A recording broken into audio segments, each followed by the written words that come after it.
अध्यापक जी साहब, मातृशक्ति, प्यारे बच्चों, गाँव के सभी साथियों, आज गणतंत्र दिवस है। बच्चों को सबसे पहली बात ये है कि हम मना रहे हैं अपना 76वां गणतंत्र दिवस। गणतंत्र दिवस पहले मुस्लिम साम्राज्य था। 1600 ईस्वी में ईस्ट इंडिया कंपनी की स्थापना हुई थी। अंग्रेजों का राज आ गया था। सबसे बड़ी दिक्कत ये थी कि भारत का जो कच्चा माल था, जो लोहा था, जो कपास थी या जो भी था, वो सारा इंग्लैंड में जाता था। इंग्लैंड में प्रोसेस होकर के और फिर महंगे दामों पर भारत में बिकता था। अंग्रेज़ों ने क्या किया, ना यहाँ उद्योग स्थापित किए, ना शिक्षा व्यवस्था की, ना स्वास्थ्य व्यवस्था की, बीमारियाँ फैल रही थी, उत्पादन बढ़ नहीं रहा था और उससे क्या हुआ कि देश गरीबी की तरफ जा रहा था। 1885 में कांग्रेस की स्थापना हुई थी, इंडियन नेशनल कांग्रेस। 1947 में भारत आज़ाद हुआ। आज़ाद होने के बाद भी यहाँ पर इतनी समस्याएं थी कि अब सबसे बड़ी समस्या ये थी कि देश को चलाया कैसे जाए, क्योंकि पूरे देश में 5 रियासत थी, अलग अलग राज्य अपनी अलग अलग रियासत थी।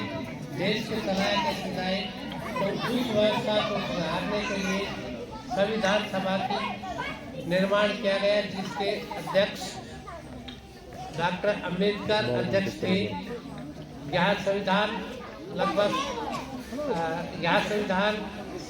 का निर्माण किया गया और 26 जनवरी 1950 से संविधान लागू हुआ। हम अपना 76वां गणतंत्र दिवस मना रहे हैं।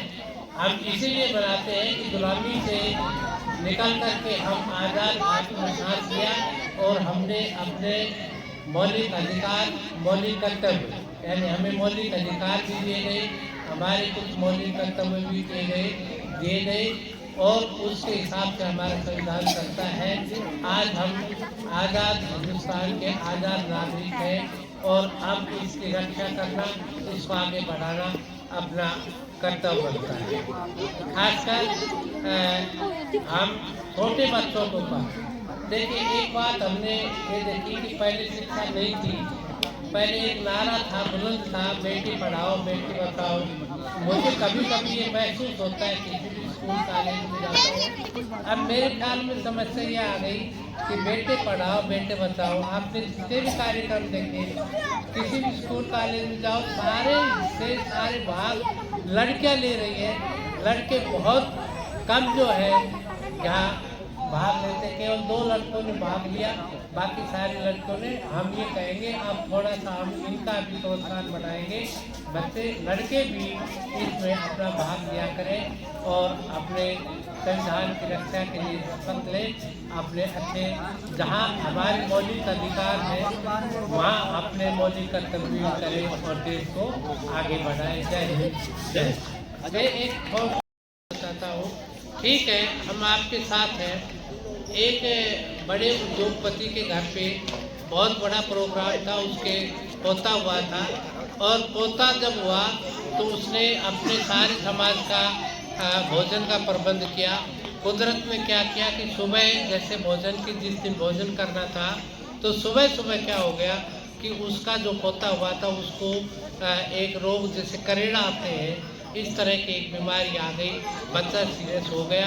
डॉक्टरों ने मना कर दिया कि भैया अभी बच्चा नहीं बच सकता। उसने 5000 आदमियों का खाना बना रखा था। अब एक समस्या ये आ गई, भाई अब ये बच्चा भी नहीं बचेगा, खाना बना लिया ये बेकार जाएगा, आप जल्दी से गाड़ियाँ भर भर के जितनी झुग्गी झोपड़ी है शहर में उसमें बांट दो। अब उन जब गरीब आदमियों ने खाना खाया वहाँ पर, तो सभी ने दुआ दी कि आज हमें देखिए जो लूकी रोटी खाते थे उनको अच्छा खाना मिला, सभी ने दुआएं दी। और कुदरत ने क्या किया कि वो दुआएं देने के बाद जो है वो बच्चा स्वस्थ हो गया।